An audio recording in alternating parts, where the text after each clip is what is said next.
that recognizes our belief in God, our country, not just individuals, our country, our founding fathers codified this in the documents that founded this country. Our reliance, our belief in God, and our reliance upon God. Of that, there's just no debate on that. You may like it, may not like it. Declaration of Independence, we find these truths to be self-evident, that we are endowed by our Creator with certain inalienable rights, of which are life, liberty, and pursuit of happiness. It goes on in the Constitution to say we are putting together this Constitution in a preamble to secure the blessings, not only for ourselves, for posterity. And that Constitution followed with a Bill of Rights that enumerated those godly rights given to man, including the very first one, which was the right to believe in God and to express that belief anytime, anywhere, including the public square. 33 million. It's proven to the money investors that people want something to feed their souls, not just their worst desires. Absolutely. And yes, indeed. This kind of sums up my entire dialogue career on the heat of the night. You ready for this? Okay, this is it. My 7 years on the heat of the night. My dialogue all summarized in this. Get right on it, Chief.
Bubba's my name. I like my iced tea sweet and my women the same.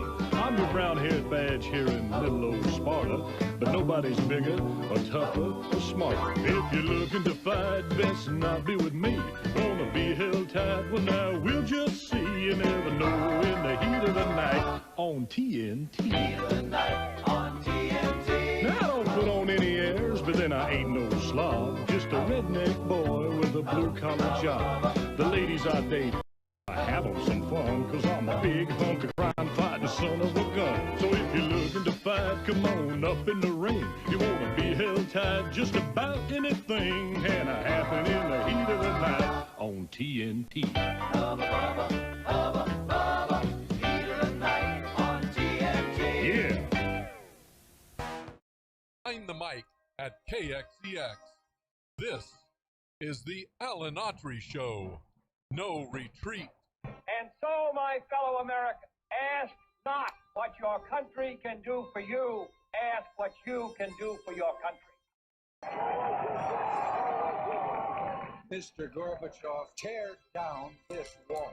What the hell's going on out here? Everybody grabbing out there. Nobody. That the only thing we have to fear is fear itself. Today, I consider myself the luckiest man on the face of the earth. I'm not fearing any man. Mine eyes have seen the glory of the coming of the Lord. So, 5 seconds left in the game. Do you believe in miracles? Yes! Unbelievable. Free at last! Free at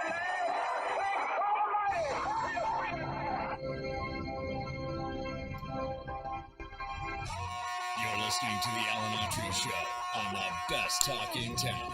Talk Radio 1550 KXEX. Call Alan now. 559-899-1550. And welcome to Alan Autry, No Retreat. I'm Alan Autry. My pronouns are Teeter and Totter. So happy to have you with us today. And our guest, yes, if you're on social media, you see him right now, radio, he's just doing the mime. And that's Mr. Stephen Cloud. Oh, Alan, it's so great to be back. Cloud, the infamous Stephen Cloud, is with us. He We was are here, back. got a part in a movie. How'd that movie go, by the way? You know, it's not looking so good right now. Did you go and film it? Well, kind of sounded like Walter Brennan again. Yeah, Donnie, did you film it? Well, Bruce Willis got sick, and I saw that you were doing it. Yeah. So they. So I missed a lot of Alan shows for virtually nothing. Well, so it's not going to come out? I don't know now. Okay. Yeah. Well, we wish the best for Bruce. I saw that right after you got the part, then it kind of broke. Yeah, I know. That he was. I was working out, I was looking better than ever. And yeah. Well, we send all our best to him and his family. By all accounts, Bruce Willis, nice guy. And obviously, you didn't get a chance to converse with him there, considering his condition and everything. But just not only a fine actor, just a really, really nice guy by most accounts. But were you friends with him? I never met Bruce. Tons of mutual friends. Tons of friends. It was like that when I met Sylvester Stallone about a month and a half ago. I'm doing the last episode of this first season of Tulsa King, which starts, I think, this next week. And again, they'll make the determination off of that show whether my character is going to be recurring or killed. Oh, they got to bring you back. Yeah, I don't know. But anyway, same thing with Sylvester Stallone. I'll come on the set, and we locked eyes because my one scene in the show was with him. And I look up, and he looks up, and I'm halfway to him. He goes, "Yeah, I know you. I met you before. What do you mean?" And I said, "No, Sly." I said, "Can I call you Sly?" He says, "Oh, yeah, of course you can call me Sly." And he said, I said, "We have so many friends. It's just funny. Not just friend actors, stuntmen, because Sly likes to hang out with the stunt guys. He's a down-to-earth guy, kind of like Paul Newman used to. I mean, he likes actors, but he likes to Renaissance man, that Sylvester Stallone. Actor, painter, just very interesting guy. Wow. Philosopher. But anyway, yeah, haven't but got a chance to meet him. It's just one of those things. But never met Bruce Willis. Never met Clint Eastwood. Got real close. The circle was really, really close. But you got some exciting news coming up on the acting front we'll talk about later. A little play called Misery, playing out at Fresno State, right? That's correct. Yeah, I want to hear about that. Live theater is a little bit different than It is. Cut, can I have another take? Yes. Big difference than I expected. Oh, it's like Peter O'Toole in My Favorite Year. They told him he was going to be in front of he was a movie star and he was going to do a play. He goes, I'm a movie star, not an actor. I love it. Huge difference, actually. Yes, it is there. But anyway, we're looking forward to talking about that. All right, so much to talk about. Alan, what about your show? When is it airing? Because I got to see it.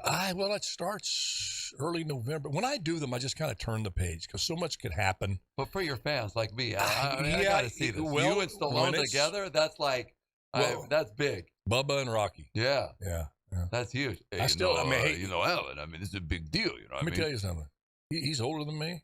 He's shorter than me, but I wouldn't want to take him on. Oh, wow. No, seriously. If those us two old dudes went at it, I'd have to probably rope a dope and then say, "Uncle, he's in shape.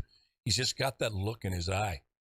I asked him, because he had just ridden a horse, and riding the horse right before a scene made him sore. He's like, my shoulder. I rode that horse. I shouldn't have done it. I said, "Yeah, you got to watch it." And I told him, I said, "Make for my idol. You're one of the reasons I got in this business." When I saw Rocky, I was so moved by that movie that when football ended, I got into business largely because I was inspired by that movie. Wow. Hey, likewise. Yeah, were you? Yeah. So I think there's a lot of folks got into acting that are now destitute. I mean, God, it's like to get into acting now. Been waiting tables for 40 years. But anyway, he's 76, and he's still in really great shape. How's he compared with you? Because you're in pretty stellar shape. Well, I'm in decent shape. But I was going to make a point, and you interrupted me. But anyway, let's move on. Oh, when it airs. No, you asked me when it was going to air. Well, I don't know, because the first one starts out, I think, November 13th. Okay. So do 10 weeks from that. On that 10th week is when I'm supposed to make. I can't wait. Now, they can go in. I'll watch the whole thing. And they can go in and edit that out if they don't like the performance. I don't know what's going to happen. Well, we know that's not happening. All I know, I had a fun time in Oklahoma City. They paid me a good money for a one-day deal. And it was great getting back in the saddle, but it was different. I'm on a plane to Oklahoma City. I'm thinking, putting myself down when I say this. I mean, I'm saying in my head. Listen, Olivier, I wasn't. When I acted. Hey, De don't sell Niro, yourself. Don't sell no, yourself I'm short. not. I'm not. But I was okay. Hey, you're a legendary actor who made it pretty big. But look, I'm just being totally serious. Having not done it in a while, I'm thinking just like anybody else, can I still do this stuff? I'm on that plane heading there, and there was a little insecurity. But I think the scene went pretty good. And by the end of the scene, I was feeling really good. I was thinking, great. Let's go have a. Would you agree with this though, Alan? That success in film is not necessarily based on talent. I mean, there's a lot of talented people that they can do amazing things in the editing room. It's amazing. I've been on movies where I've seen an actor who was really not good. I don't know how he got the part, and that actor was me. I don't believe that. No, but in Southern Comfort. And you see what the editors can do. And then I've seen it in other movies where you take rather poor performances, what you're seeing, and they can cut away, they can take your best stuff. They literally tell the story. We act it, it's directed, but the way you edit, it's just like you see on TV. You can edit like a riot and make it look like a peaceful protest, how you edit it. Or you can take a peaceful protest and make it look like a riot. And the networks are very, very good. They got these guys in Hollywood. Well, look who they hired to do the January 6th. A Hollywood producer from ABC to film and produce the January 6th trials because they wanted a certain outcome. They wanted a certain slant and knew how they shot things, how they edited things was going to be very critical. They didn't want actually the whole truth to come out. And so those editors, so anyway, that's, you don't have that on stage though. And when we get to your latest acting venture, we'll talk more about that. But what do you think? Haven't talked to you in a while. What do you think about old Elon coming back and buying Twitter? Oh, this is exciting. I'm really hoping because we've seen, I was watching Piers Morgan and he had, I forget the guy's name now. The kickboxer's become really famous now. Anderson Silva? No. The YouTuber beat him the other night. I know. I can't believe. I mean, we're talking Anderson Silva, the greatest of all time. I'm starting to respect that, Jake. Andrew Tate. I was talking about. Oh, okay. And Andrew Tate's been banned at the same exact time on like almost every single, except for TikTok. He's been banned from everywhere but TikTok. And he's got millions of followers when they banned him, right? Yeah, they banned him. Why did they ban him? For just disagreeing with the opinions that are allowed. You know how that goes. I take it he was a conservative. Yes. He leans. Gosh, nothing more hated in the Democratic Party than the conservative black man. Whoa. We're finding that out. They unleashed a whole fury of Obama on Herschel Walker. Yeah. In Georgia. We're going to talk about that in a little bit, too. My goodness. The worst nightmare. A free-thinking black man. For the woke. The woke left, it's the worst nightmare for the Democratic Party, which is not the Democratic Party your mom and your dad talk about, and your grandma and grandpa.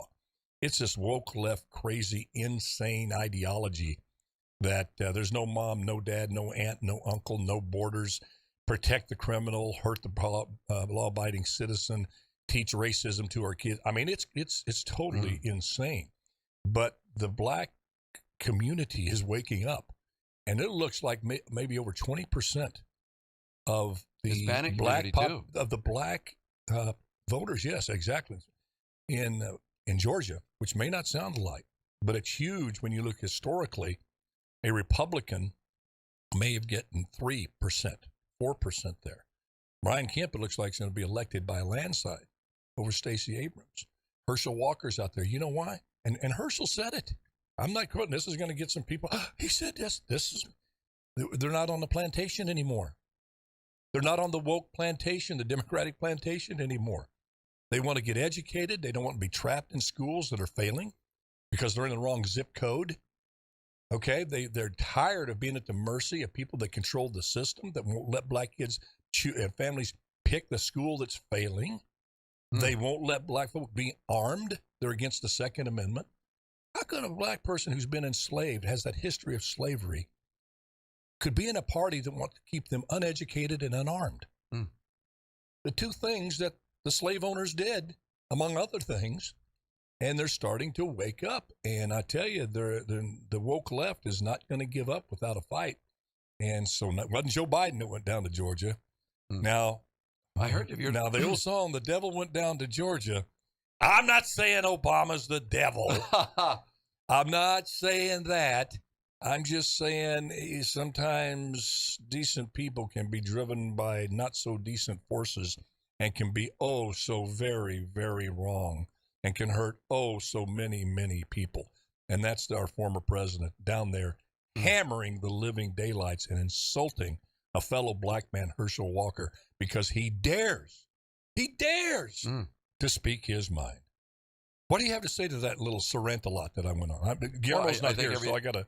What we've noticed too is I got to take any person of any race. If you're free thinking, you're going to be attacked, but especially those who are of color, because now you're going against the absolute golden goose that they have. Is all they just claim as racism, and they're brutal, Stephen. Oh, Larry Elder here. They destroy you. You call that's the point. Fellow by the way. black person calls Larry Elder, a fellow black person, the black face of white supremacy, and a woman in a gorilla hat, a gorilla suit, throws eggs at him, and the woke left does nothing. I mean, they play for keeps. I mean, it's. I hope this midterm, these elections send a resounding message to the Democratic Party. How do you think it's going to come out? Well, I think the House is going to go Republican. I think the Senate's a toss-up. But these folks need to be sent a message, and hopefully, I just don't see it, how the 50% of the country that are voting Democratic, because, again, maybe it's out of habit. And I understand that goes deep.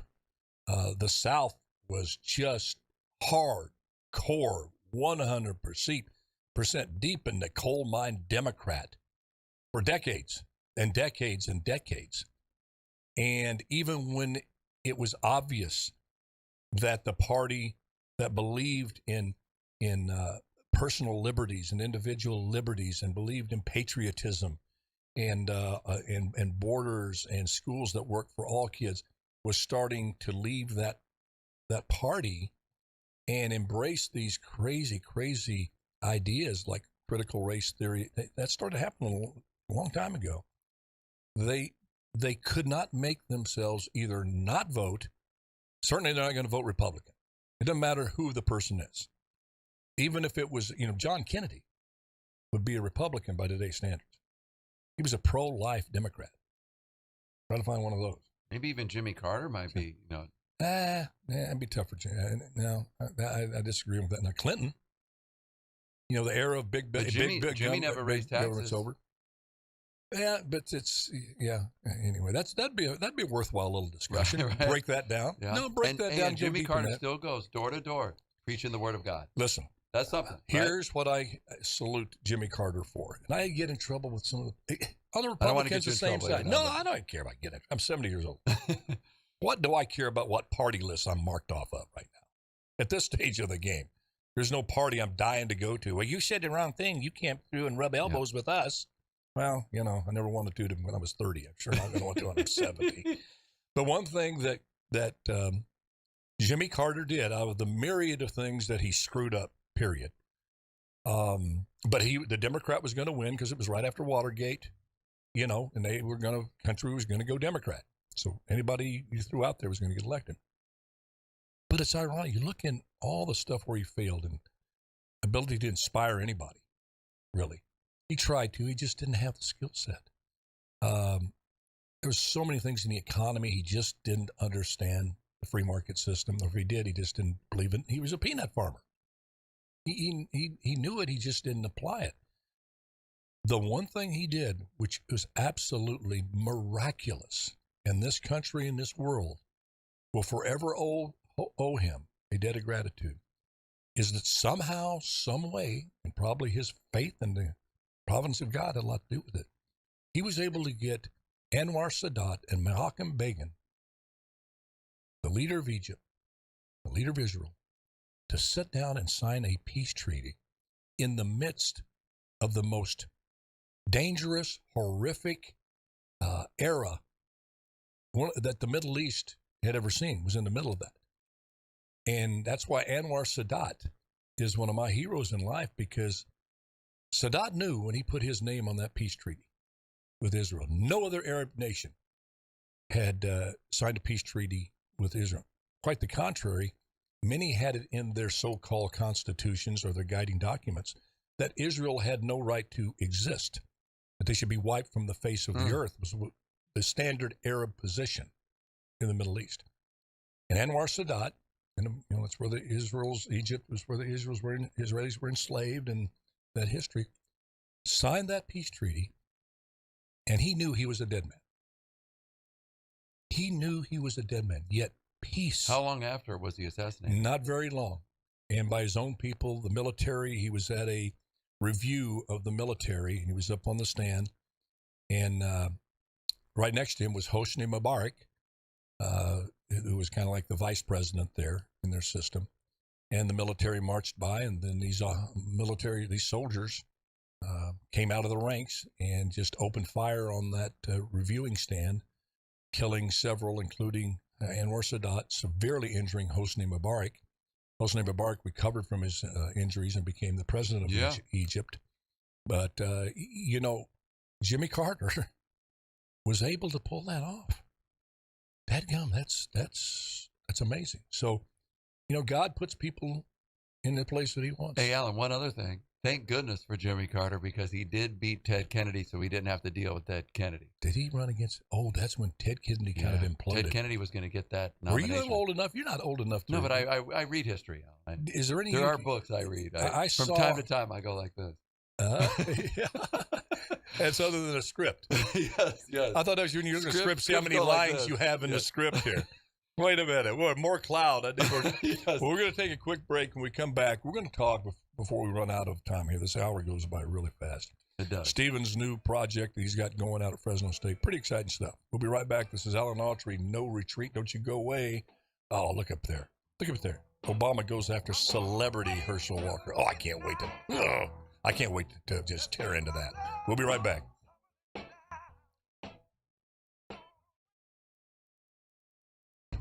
Hey, Alan, big congratulations. I hear that your show is #1 here at 1550. I don't know. In my head it is. Yeah, well, congratulations. I don't know where you heard that. Well, I did hear that. I don't know. Yeah, I heard that. I sincerely heard that. You heard that from my listener. No, I've heard it. And I want to say, I'm getting so many welcome backs on here. It makes me feel good. She is a very loyal listener. And they count as millions. Well, Alan, I tell you what. Right, Jeremy? Yeah. Your show is not only top on 1550, but it should be top. This should be a global show, I think.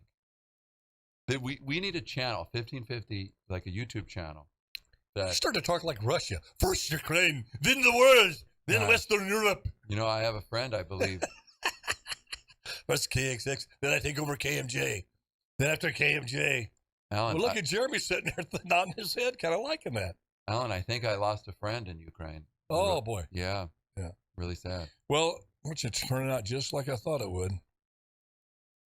You see where Russia's now, their counteroffensive, taking out all of the infrastructure. Be a long, cold, hard winter. People are things in this issue with the war and saying that Ukraine's going to win this. That, I wish you were right. You don't know I wish, but I'm a realist. When I looked in the mirror, when I said I was going to be an actor at 25, and I looked in the mirror and I was staring back at me, and I went to myself, I see Brad Pitt staring back at me. No. Paul Newman. I love it, Al. No. Tom Selleck. I had to say, I'm not going to get those parts. 1 minute? I had to be realistic that there may be a place in Hollywood for a ruggedly decent-looking guy on a good day. On a bad day, I look like Walter Brennan with a hangover. No, Al. But no, I had to be realistic, and that because of that realism, I was able to carve out a decent career. But you can't look at that and say that Ukraine is going to win this war against a country that has 2,400 nuclear missiles, more than any country on the face of the earth. That push comes to shove is going to use 30 them. seconds? Alan, why doesn't the whole world unite with Ukraine and just say, hey? Because, listen, they're treating Ukraine like it was the beacon of democracy. It was not. It was one of the most corrupt countries, still is, in the world. They don't have freedom. Like you think you're fighting for But Alan- democracy. I'm not But Alan, making the Bible excuses. says we're all corrupt. Well, exactly. But how much time? 5 seconds. There's only one. Not. But is your play corrupt? You're listening to the Alan Autry Show on the best talk in town. Talk Radio 1550 KXEX. Call Alan now. 559-899-1550. Dude. Oh, yeah. Folks on social media. Well, some YouTube. They can hear it on YouTube, our intro music, right, Jeremy? Twitter. It's just Facebook they can't, right? Radio can hear it. We got some good vintage intro. I love it. That doesn't get your fire burning, your woods wet. The stones coming. All right, you got to play. Go on. First of all, Alan. tell us. First of all, before we get, tell us about. You go ahead and tell us the play. Then I want to know how it came about. Okay. But I just want to know which one to go first. But let's start off with the play. Go Okay, ahead. so right now, this is exciting. I am in the ultra successful show right now. I mean, the It's critics been are going open wild. one night. No, 3 nights now. Oh, okay. 4 nights if you count the opening on Thursday. Right. Completely sold out Friday night. Maybe 5 seats left Saturday and Sunday. Over at Fresno State, everyone's loving this play. Misery, the Stephen King book and movie. And the Misery. movie. Great movie, by the way. Great movie. Oh, God. And I'm thinking, it launched Kathy Bates. It did. She won Best Actress. And I'm telling you, Alan, Misery at Fresno State, starring Stephen Cloud, is even better than the movie and the book. Thomas Ellis, So you know where Thomas do Ellis, people right? go with that high bar? I'm telling you, it's passing that bar. It is exceeding that bar. It is. Yeah. Ooh, I love Mr. Hype here. Do you know Thomas Ellis? You I are. think Let you me do. tell you, folks. I'm saying this because Stephen's a great actor. There's no doubt thank about it. God. He's You're a way too wonderful kind. actor. He's in our movie Victory by Submission. Done several other movies, and really is a gifted actor. I'm just kidding him. Now go ahead. No. Really appreciate that, Alan. And one thing we all agree on about Victory by Submission, it was Stephen Cloud light. And then we needed more Cloud. Yes. It Okay. did. All right. Go back to Misery. Okay, sorry. Misery now is directed by Thomas Ellis. Do you know Thomas? Yes. Yeah. I don't know him well, but no. Yeah, he knows you. I think he came on your show before. I think. Yes. Yeah. No, he's great. And so he directed this play, and it is this amazing ride because he added a lot of comedy in it, and then there's a lot of very serious moments. You got comedy, you got suspense. Well, the movie was like that. This is like this. The movie had some This is comedy a in it. thrill ride you wouldn't believe. I'm telling you right now. Well, tell people the plot who may not know, because I think it's just a great plot. And Stephen King, by the way, he wrote Shawshank Redemption. He wrote Stand By Me. He wrote The Green Mile, on top of all the other thrillers. Stephen King wrote The Green Mile? Yes, sir. Wow. And so Stephen King also wrote Misery, starring Stephen Cloud right now at Fresno State. And Misery is about Paul Sheldon, that's the character I play, who's this world-famous writer who's up in the mountains and gets in a car crash and is going to freeze to death and die because he broke his leg so severely he can't get out of this car. And his number one obsessed fan, Annie Wilkes, saves him from this car crash, but she saves him for keeps. And she keeps him in her house for keeps because he can't go anywhere. So he's bedridden. He's bedridden. Okay. For most of it. Not Right. most of the first act. And then so, in the beginning he thinks, oh, wow, she saved me. Thank God for her. She tells him, kind of like The Shining, which he also wrote, that, oh, you can't leave. We're snowed in. The phone line's Very snowed. nice. Yeah, we're going to be good together. Kind of like Biden told the country. He's a uniter, not a divider. We're all going to be together. Yes, right? until he won the office. Figure it out. Until he wins the office. Okay. So that's what Guillermo said later today. Oh, crazy like minds. Yeah, that's what he said. He said Biden was holding us like Annie Wilkes. It's scary. I didn't know that. Yeah, I know. All right. So the play's playing this Tuesday through Saturday, 7:30. These are the last shows of it, 7:30 at night at Fresno State. You can buy your tickets online. I would suggest Tell them where do you go online. So look up Fresno State. It's this part is a little complicated for them. So speak slowly. So Guillermo did it pretty good. Go to Fresno State University Theater. Google Fresno State University Theater, and then go to. So in there, Fresno State University Theater in your search bar. Yep. Okay. And then go there to plug it in. And Guillermo said there's 2 things. One's going to show up like all the various shows, and the other's going to say like purchase tickets now. Go straight to purchase tickets now. It'll have the dates, and then come on. And you know what? If you got your information about this play from the Alan Autry Show, come see me after the show. I'll come outside. Let me know that I'll take a picture with you. Please discuss Beautiful. the play. It is amazing. Now, I'm taking it you can't buy them at the door. You can, but you're risking if the show sold out like it did Friday. It was completely sold. They were turning people away. Okay. And they will turn you away. I know a lot of people who aren't theater goers think, oh, the show's at 7:30. I'll show up at 7:45 like you do for the Marvel movies. You can't do that. You got to show up 15 minutes early for you got to at least be there at the theater, ready to take your seat at 7:15. All right, sounds good. Well, let's go to Christina. She's on line 1. She says she got a funny story about the movie Misery. Christina, are you there? I'm here. Yes, a funny but true story. My husband and I got married in 1991, and we went on a cruise. And on that cruise, playing on a loop was that movie Misery on our honeymoon. I love it. It's a miracle this marriage has lasted.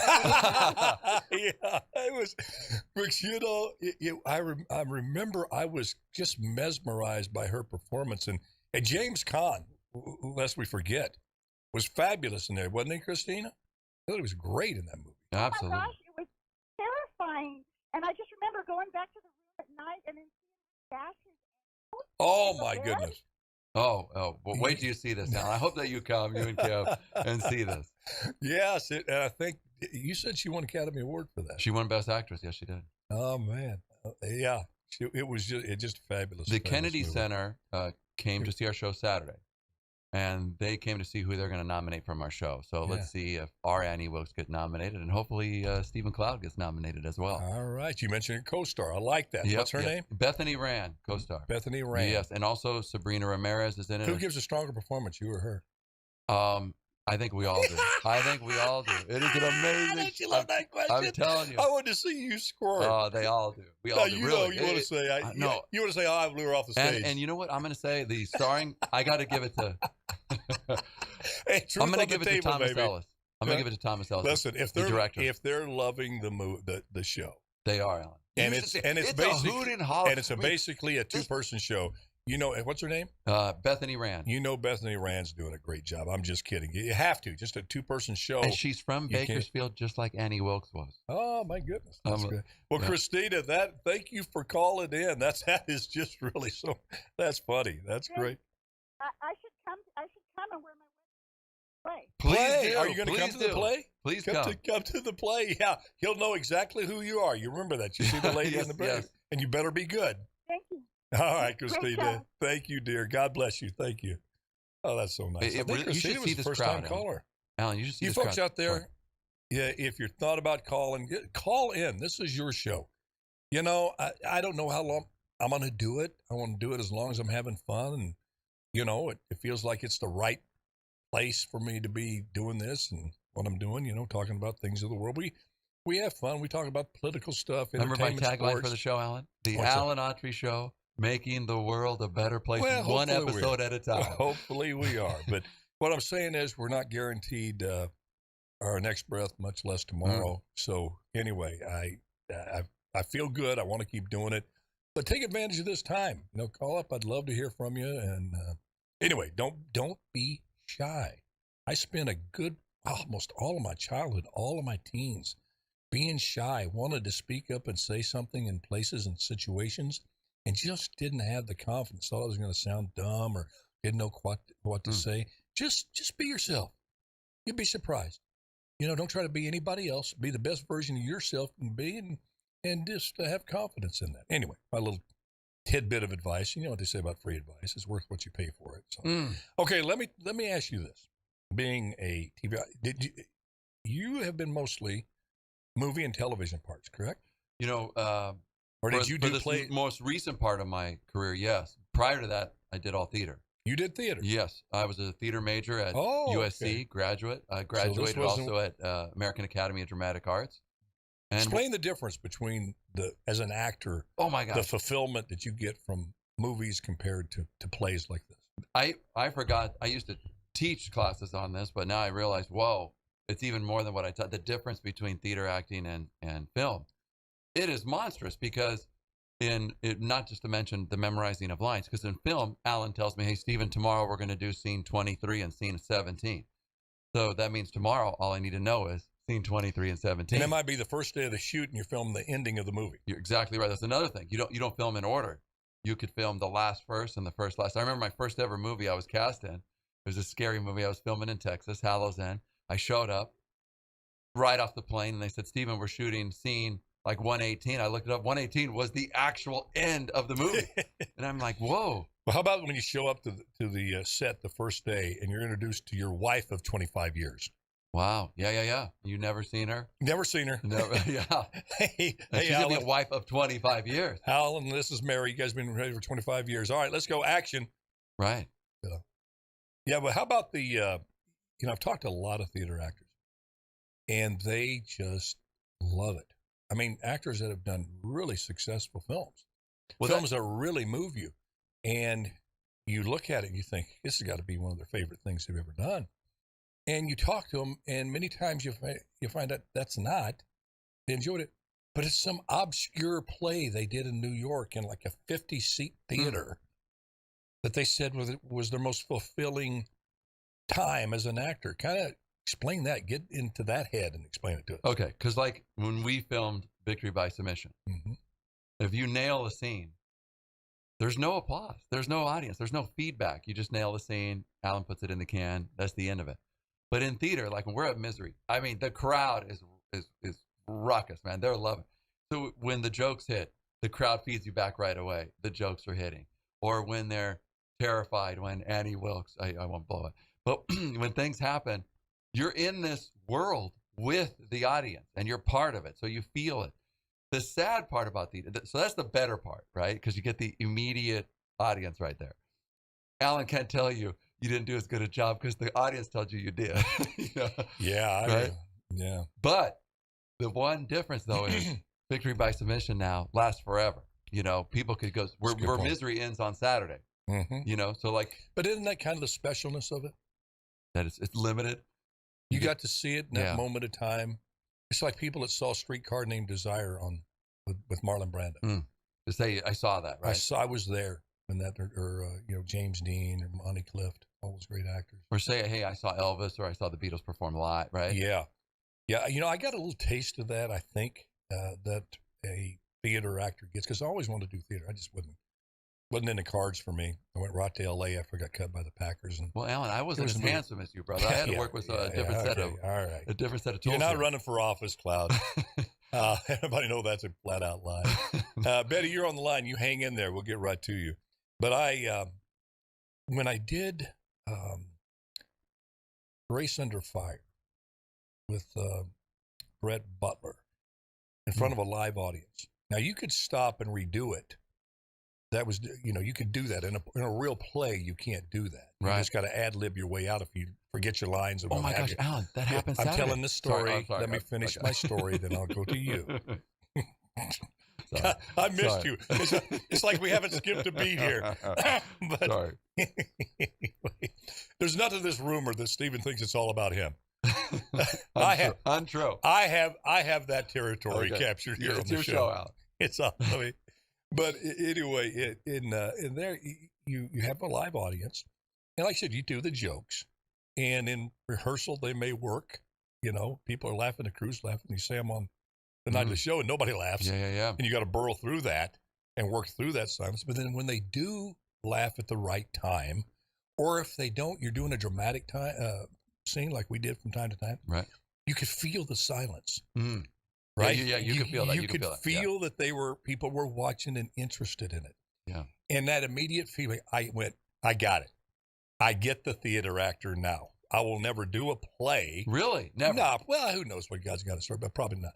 But I get it now. Because it's similar that you're telling a story, entertaining people, and it's acting. But there's those really nuanced but clear differences in terms of an actor's experience with film compared to theater.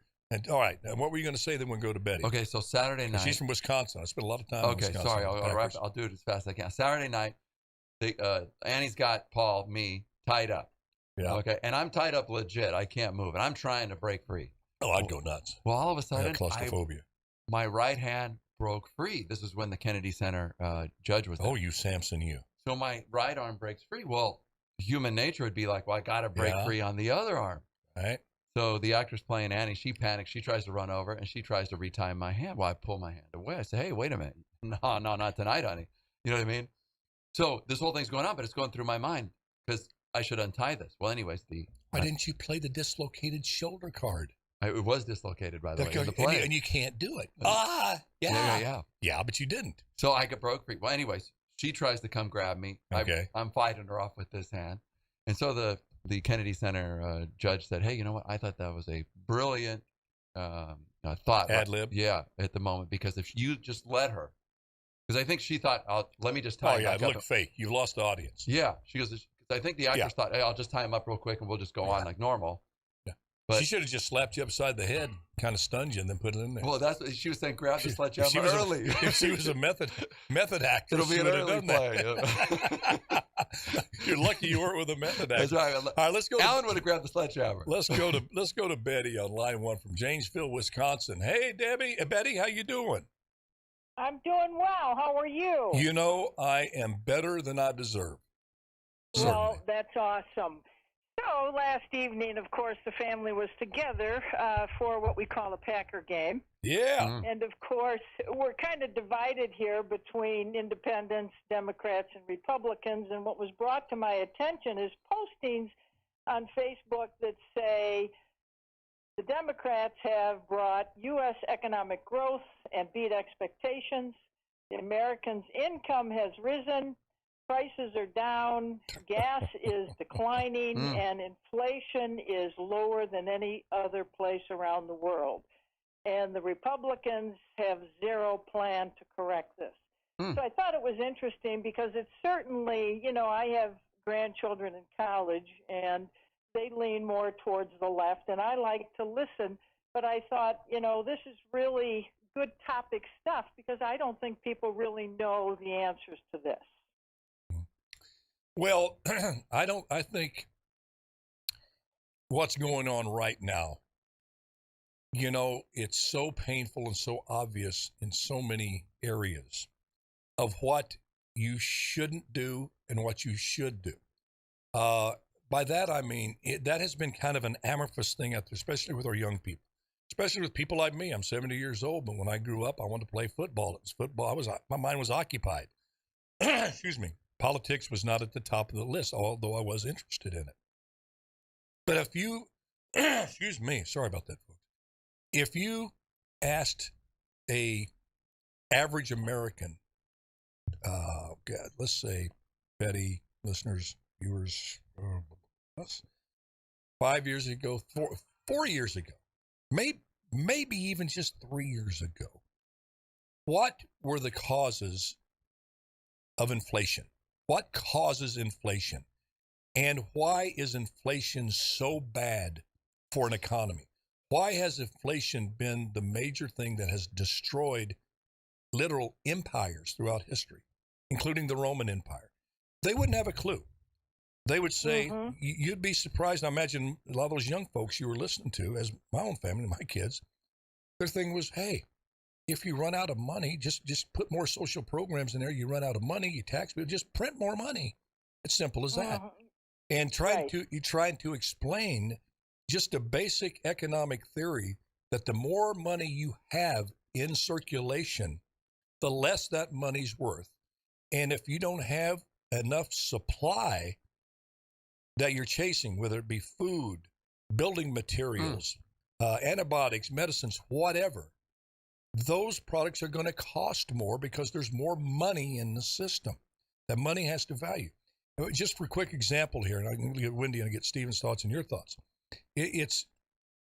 My mom saved my 1968 Nolan Ryan rookie card. Wow. When I took it out of a Topps wrapper, those Topps cards, there are about 5 or 6 of them, cost a nickel. That Nolan Ryan rookie card was worth about a quarter. Okay. Now, all these years later, that rookie card is worth over $5,000. One little piece of cardboard. Why? Because moms threw out their kids' collections when they went off to college, and there's fewer of those cards around. Much fewer. Or many fewer, whatever the proper English nice way to say it. But if there was millions and millions of them, it wouldn't be worth $5,000. Probably wouldn't be worth a nickel. Okay? So when the supply chain, the Democrats want to hang the inflation all on the supply chain issue. And in fact, trying to say that if you increase the demand, somehow that inflation would go down. No, you spend more. You've already put $6.5 trillion of phony money, and you want to put more in there. Thank God for Joe Manchin. The supply that's out there it's going to cause even more inflation. It's going to cost even more for eggs, for gas, for everything. So when those prices go up like that, there's only one way to fix it, and that's take money out of the system. That's why the Fed is raising the interest rates, why it costs more now to buy a house, to buy a car, because they got to take that money out. And that's where the pain comes in. They've got to get the money supply in line and balance with the demand. The demand with the supply. Demand is the money, supply are the products. And you've got to have, as Reagan said, the ideal situation is to have a little bit more supply than you have demand, and prices stay stable. Okay? Mm-hmm. But you hear these terms called soft landing, and you have the Fed chairman saying, it doesn't look like we're going to have a soft landing, meaning you can have, raise those interest rates a little at a time, so you can still buy a house, still buy a car, still buy furniture, still, buy food, and, at a reasonable price. They'll start going down little by little, but because they're going to be able to extract that money out little by little. But they're finding that's not working. That's why you just saw nearly a point increase in the interest rate now, and it's now over 7%. And that's what the Federal Reserve has raised it to. Now, I know that probably got in the weeds a little bit too far, but the problem is if the young people just understood that the more money you have out there does not mean a stronger economy. And that's why all these stimulus checks that came in. I told my son, I said, that's maybe the most expensive money you ever spent. I didn't send mine back. No. But the thing is, you had all these PPE loans, hundreds of thousands of dollars to businesses. People refinance their houses. Oh, it's great. 2% interest rates. That's like free money. Mm-hmm. So they took their money out of their houses, and this ocean of money came into the economy. And, I think they need to make it mandatory, especially starting in high schools. They used to have home ec, where you understood how to budget within a home. You learn about you go and you compare shop. You don't find home ec in schools anymore. You don't find metal shop. You don't find wood shop. You don't find. I think there should be fundamental economics taught in high school, emphasized as a core subject, so this next generation can learn and not make the same mistakes we're making right now. All right, that's. Amen. Alan, that was way too much common sense for this world. I guess my concern is I've got kids that are reading this type of stuff, and of course they're not digging into it. And I've given them all a homework assignment. Americans' income rose. Well, it might have rose, but I paid $4 for a dozen eggs yesterday. Exactly right. I didn't feel that growth, Well, and every time I fill up, I get kicked a little bit in the tail. And so it's unfortunate, and I try to spend time listening to them, biting my tongue and helping them, recognize and embrace what's going on by researching. And I think we have to respect everybody's opinions, listen to them, but I think people got to research. And it scares me that it's not being done. It's scary. Yeah.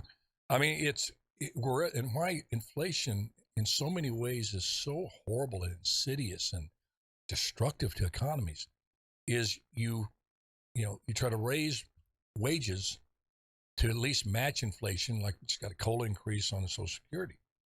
And the problem is when you continue to raise wages with out of control inflation, which we have now, you wind up putting businesses out of business because they can't afford to pay that increase in wages. They're talking about a federal $15 an hour minimum. It's going to destroy a lot of businesses because you can't. Absolutely. Yeah. So you either let keep your wages where they are, let inflation go crazy, okay? Then, as you said, Betty, you can't afford bread, eggs, your basic essentials to heat your home, But then if you raise the wages, these businesses, especially the small businesses, which create 90% of our jobs around the country, they go out of business. Then you have what they call stagflation, which is what all the economists are really worried about, is you have high unemployment and high inflation. Normally with inflation, you have unemployment, you have lower prices because there's less money in there in the system.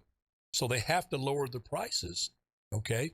But when you have high unemployment, okay, and high prices, that's a double-edged sword. That's like having a heart attack and a stroke at the same time, trying to come back from that. And it's Exactly. serious stuff. But I tell you, you keep doing your part, Betty.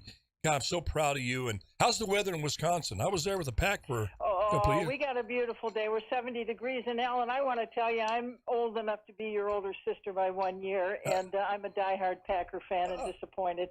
I probably have your rookie card. Oh, boy. I used to sit on my dad's lap and drink. He used to drink Blatz beer. I didn't.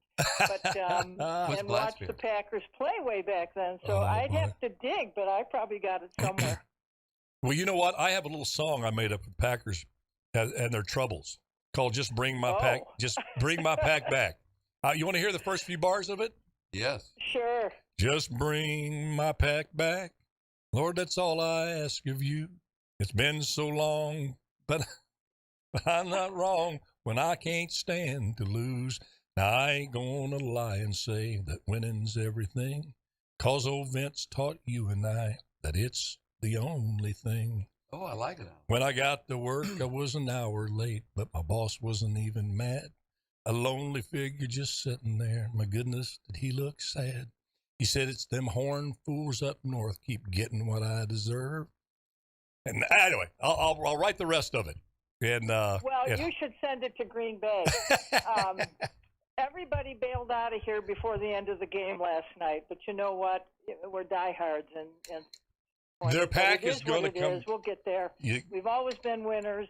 You got to lose sometime. At any rate, Alan, I so much appreciate your taking my call, and I will continue to do my promoting down here on Earth to be making sure that we listen to each other respectfully and that we learn and we research. Man, that is, Betty, my goodness, what you just said right then. I know I come from a movie background, but I'm not being overly dramatic when I say that. Say this. What you just said is the key, the pathway to moving our country forward. We have to sit down and reason rationally with people and thoughts that we totally disagree with, because as they old saying, we may come over here on different boats, but we're in the same boat now. And we got to work together and respect one another. That doesn't mean you abandon your principles, your basic principles at all. It just means you come together and you listen like you did with your kids, and they with you. And the politicians got to do the same thing.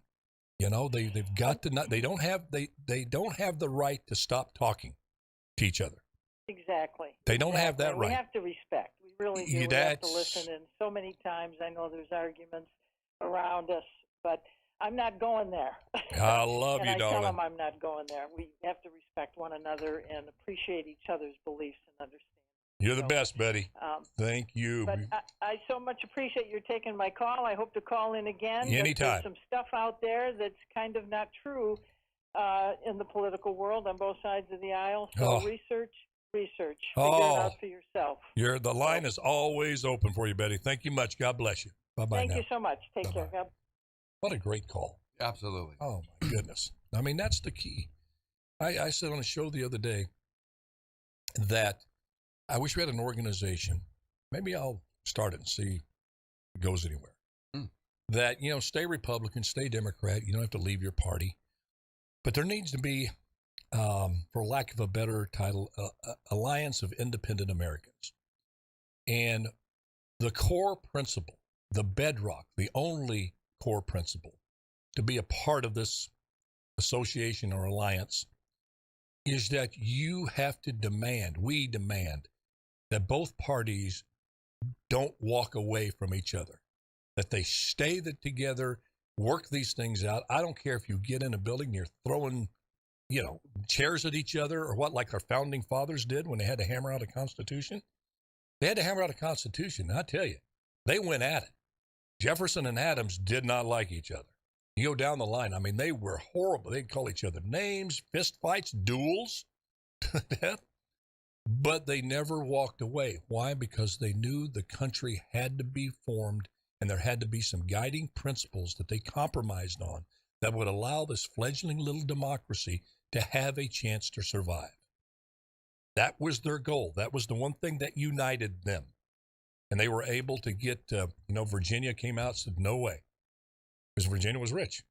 Why do they want to join a union? They're a nation of their own. They were all nations. All those states were individual nations. And there was this prescient thinking by the founding fathers. Listen, we have to unite some way. Get this alliance together. And they stayed together. They fought in this room. They hammered it out. And Virginia finally gave in. Now, what they compromised was, listen, you got to move the capital from New York to Virginia. And that's how we got Washington, D.C., the district there that nobody owns. No state owns that. The seat of the federal government, I think, was a great idea. It's a district. And everybody, you go to Washington, D.C., that's your home. You come from North Carolina, West Coast, it doesn't matter. Texas, Des Moines, Iowa, you go in there, that's yours. It's all ours, that district. But that they had to hammer that out, Oh, Alan, the saddest music. Oh, man, but it means, it means we get to hear Roy and Dale. People are going, who's that? Oh, there's a lot of folks out there know who that is. Folks, Stephen, thank you for coming in, buddy. Thanks for Wish you all the best with the rest of your, we got 12 seconds. Plug it again. Misery, Fresno State, this Tuesday through Saturday, 7:30. Get your tickets now online, Fresno State University Theater. And remember, do your best, let God do the rest. Bye-bye now. I love it.